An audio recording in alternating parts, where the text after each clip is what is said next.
The Cook. A historical fiction of love, identity and fate by S.J. Yepsen. Chapter 40. Return to Society. The week in the Catskills had passed like a dream. Kate would miss the quiet mornings by the lake, mist rising from the water as they walked the shoreline, and the afternoons spent laughing as they swam together. The world reduced to sunlight and ripples, and the simple pleasure of being unobserved. But it was the evenings she would carry with her most, the fire crackling low, hot tea steaming softly into the air. Thomas reading Tolstoy's Anna Karenina aloud in that measured, thoughtful way of his, choosing passages that lingered on marriage, on meaning, on the quiet dignity of ordinary moments. While she listened beside him, the world beyond the cabin growing distant and unreal. As Thomas read, there were moments when his voice would pause, the soft brush of a page turning a little too quickly. He moved on without comment, selecting his next passage with care, and Kate found herself wondering what lingered in the pages he chose not to share. She allowed herself to imagine that this piece could last. But dreams, she had learned, were always fragile.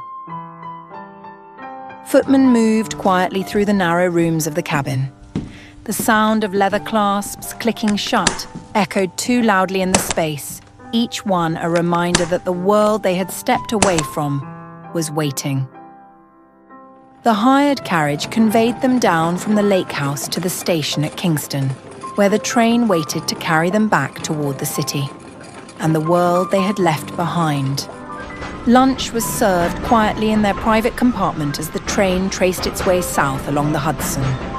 White linen, polished silver, the gentle clink of china, all the comforts of refinement, carried forward on steel and steam. They ate without hurry, speaking little, content to share the simple intimacy of the moment. When the tray was cleared, Thomas settled back beside her, one arm resting along the seat, and Kate leaned into him without thinking, her head against his shoulder, as the countryside slipped past the window in softened shades of green and grey. The rhythm of the train lulled them into stillness, a fragile calm held between stations. And though neither of them named it, they both felt it.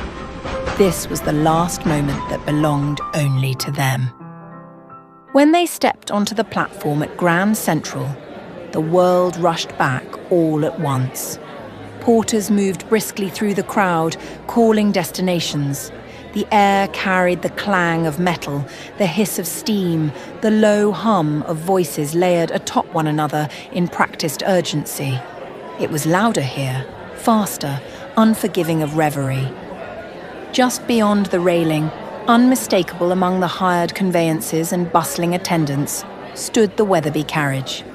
Its dark lacquer gleamed beneath the high iron arches of the terminal, the family crest polished and precise. Sebastian waited at the reins, posture straight, expression composed, already issuing quiet instructions as footmen stepped forward to receive their luggage. Nearby, Evelyn stood a little apart, gloved hands folded neatly at her waist. Her gaze lifted the moment Kate appeared, relief softening her features before she carefully schooled them again. She stepped forward just enough to be of use, but not intrusion. The household had found them. Thomas squeezed Kate's hand once, briefly, before releasing her and turning towards Sebastian, who was approaching with a sealed letter pulled from the inner pocket of his coat. The Hollingsworth crest caught the light, and Thomas accepted it, his brow tightening as his eyes flicked over the seal, recognition settling instantly into something heavier. He stepped away and snapped the seal, his eyes scanning the instructions within in his father's elegant script. And, just like that, the spell of the Catskills was broken. Kate watched his expression change, not dramatically but decisively, the way a man adjusts his stance when duty reasserts itself. Evelyn had already moved to Kate's side, gathering her wraps with practiced efficiency. As she did, her fingers brushed Kate's sleeve, a fleeting, grounding touch. Kate glanced at her. Evelyn's eyes remained lowered, fixed resolutely on the clasp of her handbag, but she gave the faintest nod of reassurance. Thomas refolded the letter and slipped it into his inner pocket. When he turned back to Kate, his expression had already settled, composed, attentive, as though nothing at all had interrupted them. Inside the carriage, as the wheels crunched against the long road that would eventually take them to Long Island, Kate sat close beside Thomas, no longer mindful of distance or decorum, her shoulder resting lightly against his arm. One gloved hand rested atop his, almost absent-mindedly, as though it had always belonged there. Across from them, Evelyn sat quietly with a book open in her lap, her gaze lowered, the carriage's gentle sway marking the passage of each page. She might have been anywhere at all, so carefully did she mind her presence. Thomas turned to Kate, his expression both regretful and resolute. Gently, he took her hands in his thumbs gliding in slow, soothing circles over the fine fabric of her gloves. "Lydia?" he began, his voice low, intimate, as though reluctant to disturb the quiet that surrounded them. "I'm sorry, my love. I've received word of business in London that I must tend to immediately. His voice faltered. I'm afraid I'll need to return straight away, once we arrive back at Weatherby House." Kate blinked, masking her surprise, though somewhere deep inside she had already braced herself for this. "So soon?" She offered a small, wry smile. "Well, I guess it's fortunate our cases are already prepared for a journey." Thomas exhaled, his brows drawing together, his grip steady but warm. "That's precisely my concern. I'll be overseeing matters abroad. It won't be long, a few weeks, but perhaps a month at most." He hesitated, his thumb slowing against the back of her glove. "While I'm in London, it may be best if you remain at Weatherby House for a short time." Kate searched his face. "You mean rather than come with you immediately?" He nodded. "Only until my return. My parents are still abroad, and Hollingsworth Estate will be very quiet. I would hate for you to feel alone there, settling in without me." Her chest warmed at the thought, not of the house, but of his consideration. "And here," he continued, "you'll have your mother, Evelyn, and the household. Time to finish packing at your own pace. When I return, we'll travel to London together, properly." At the mention of her name, Kate's gaze flicked instinctively toward Evelyn. She did not look up from her book, but her hand paused, just briefly, against the page, and she gave the faintest nod, so slight it might have gone unnoticed by anyone else. Kate felt it settle inside her like a promise. "That does sound rather sensible, I suppose," she said at last, a trace of disappointment softening her voice. His lips curved.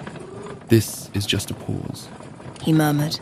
He lifted her hand again, pressing his forehead briefly against her knuckles.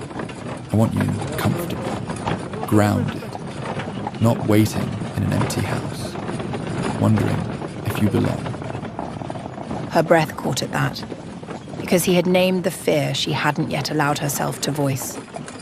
"I do belong," she said quietly. His eyes softened. "I know you do," he replied. "and I'll come back for you the moment my work is done. I promise."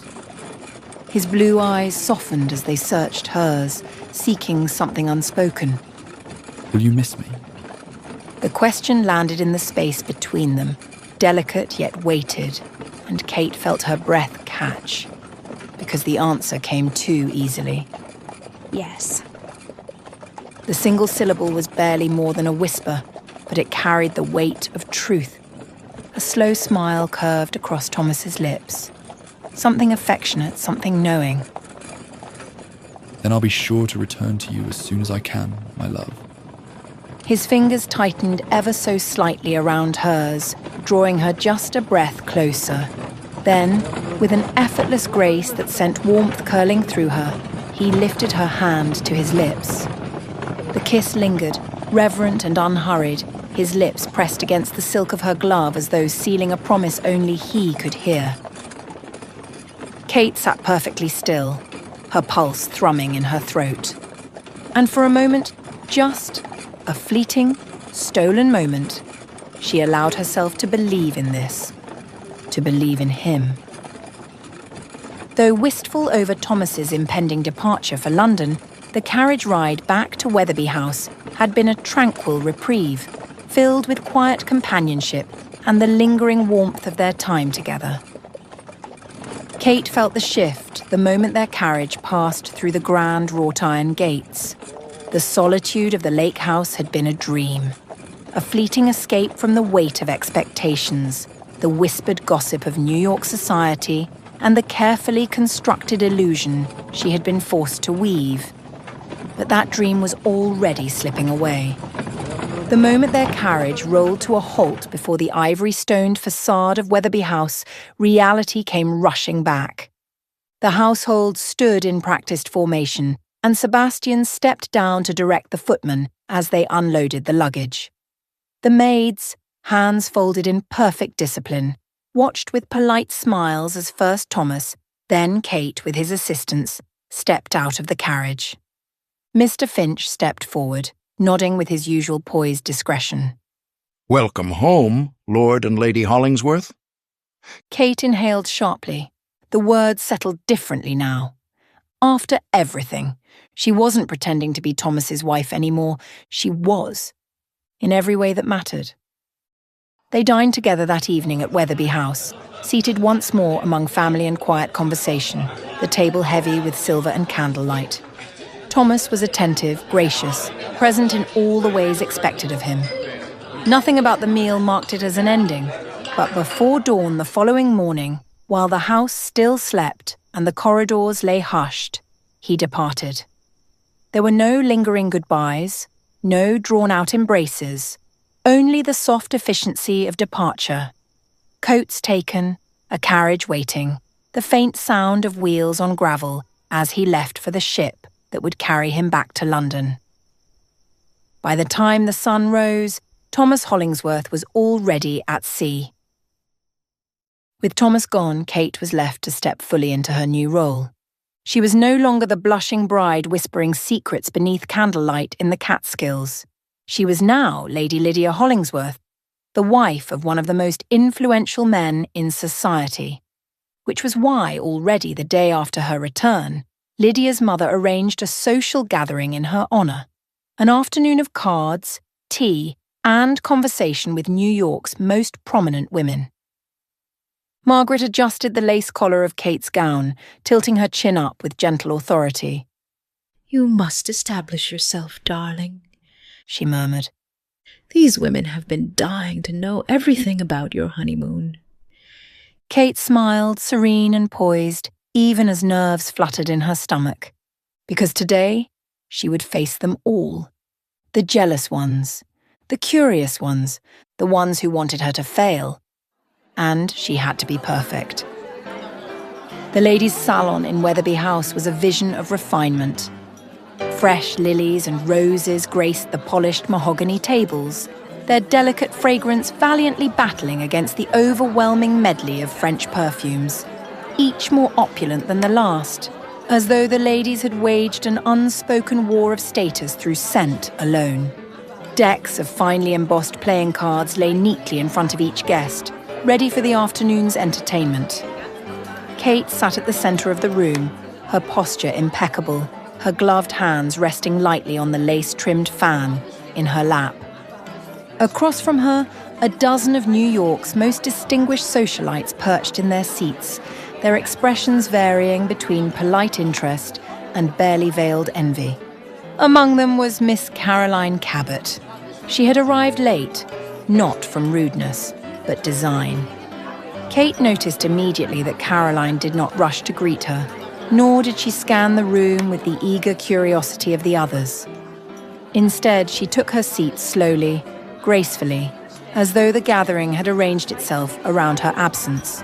When her gaze finally lifted to Kate, it lingered a moment too long to be accidental. Caroline's lips curled in a knowing smile as she tapped her playing cards against the table. "You must forgive my curiosity, Lady Hollingsworth." Caroline said smoothly, folding her gloved hands atop the table. But your marriage happened so swiftly. I imagine the honeymoon must have been rather intense. A hush fell over the table. All eyes turned toward Kate, waiting, testing. Kate reached for her tea, allowing a slow, knowing smile to grace her lips. Our marriage wasn't quite so spontaneous as that, was it? Thomas and I have been writing for 2 years, after all. As for the honeymoon, it was everything one could dream of. She said smoothly. A perfect retreat. Caroline's eyes glinted. And what of Thomas? Was London already calling him away even then? Or does he manage, on occasion, to forget his obligations? It was a challenge. Kate didn't blink, but just tilted her chin ever so slightly. Thomas never forgets his obligations, she said calmly. He simply chooses very carefully which ones matter most. She lifted her teacup, meeting Caroline's gaze over the rim. I find that quite reassuring in a husband. A flicker of envy passed in Caroline's expression, quickly replaced by a serene smile. How very fortunate you are, she said softly, to be so certain of your place. And when Margaret smiled at her from across the room, proud and satisfied, Kate knew she had won this round. As the game progressed, the conversation moved through a delicate waltz of gossip and laughter. But Kate had already set the tone. She spoke with grace and charm, recounting moments of her honeymoon that painted the perfect picture of wedded bliss. Quiet mornings, bracing air, a welcome absence of obligation. Nothing indiscreet, nothing easily repeated. Just enough to satisfy, never enough to expose. Josephine Channing leaned forward, unable to contain herself. Oh, but it must have been so secluded, she exclaimed, her fan fluttering in quick, excited strokes. The Catskills are practically wilderness, aren't they? I simply can't imagine being so far removed from society. No callers, no engagements, no dinners to attend. A few of the ladies murmured their agreement. Kate smiled politely. It was peaceful, she said. I found the simplicity thoroughly refreshing. Why, it sounds perfectly adventurous, Cordelia Parkman remarked lightly. Did you truly have no servants at all? Kate's smile did not falter. Only ourselves. Josephine gasped, delighted. Well, that is brave. I can't imagine pouring my own tea on my honeymoon. I should have perished by the second day. Soft laughter rippled around the table. Annabel Sinclair, who had been listening quietly, spoke next, her tone gentler, more thoughtful. And did you enjoy it? She asked. Truly? The question was not a challenge. It was curiosity, unguarded and sincere. Kate met her gaze. I did, she answered simply. Annabel's lips curved into a small, contemplative smile, as though filing the answer away for later.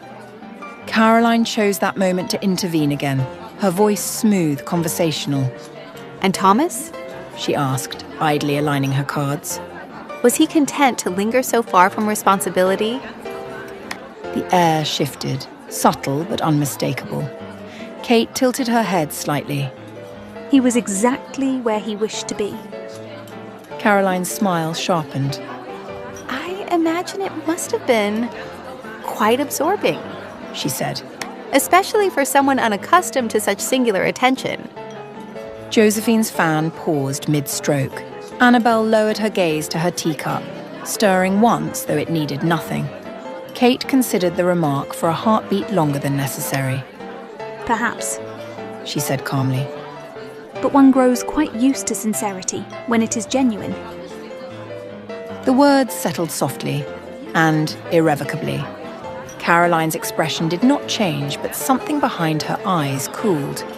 Well, Josephine said brightly, desperate to reclaim levity. I think it sounds perfectly enchanting. To disappear like that, even briefly. One almost forgets such things are possible. Kate lifted her teacup and smiled. It does put everything else in its proper place for a while. Oh, but you must tell us everything, Cordelia exclaimed, leaning forward eagerly, her fan fluttering as though it might take flight on its own. Did you spend all your time by the lake? Or did Lord Hollingsworth insist on walking endlessly through the woods like some poetic hermit? A ripple of laughter followed. Kate smiled, measured and warm. We did both, she replied smoothly. The mornings were quiet. Thomas enjoys the water, the afternoons, slower. How idyllic. Annabel sighed dreamily, clasping her hands together. I imagine it must have been rather thrilling, being so completely alone. Just the two of you. She tilted her head, eyes bright with curiosity. Josephine laughed softly. Well, of course it was. A man doesn't disappear to the mountains with a new bride just to read ledgers. Annabel leaned closer, lowering her voice conspiratorially. And tell us, did he swim in the lake? You mentioned he's quite fond of it. Kate's lips curved, just enough. He is, she replied. And he did. He finds it restorative. Josephine clapped her hands together lightly. Oh, Lydia, you make it sound so perfect. I almost envy you. Annabel nodded in agreement. But I suppose you'll be quite lonely now, with Thomas already off to London? Cordelia inquired. The room stilled. Kate lifted her teacup, unhurried. On the contrary, she said, I find I have quite enough to occupy me. She let her gaze drift calmly around the room. Caroline studied her for a long moment, then smiled. How very confident of you. Kate returned the smile, gentle and unwavering. I've found confidence comes naturally, she said, when one knows precisely where one stands. Cordelia smiled, this time openly, warmly. Josephine let out a breathy laugh. Well, she said, fanning herself, if this is what marriage does, I really must hurry up and secure one. The socialites giggled at her remark, nodding. As the game resumed, the questions grew fewer, the laughter easier. The room adjusted itself around her, subtly inevitably, accepting the reality she presented with such effortless composure. She made it impossible for them to doubt her place in Thomas's life. And when the afternoon ended, and the ladies bid their farewells, offering sweet but calculating smiles, Kate knew one thing for certain. They might have come here expecting to find a fragile, uncertain new bride. But they had left, knowing they had encountered a formidable Mrs. Thomas Hollingsworth. And once the doors closed behind them, Kate allowed herself a single quiet breath. This was the world she had stepped into, and whatever trials awaited her within it, she would learn its rules, its rhythms, its unspoken truths, and she would survive.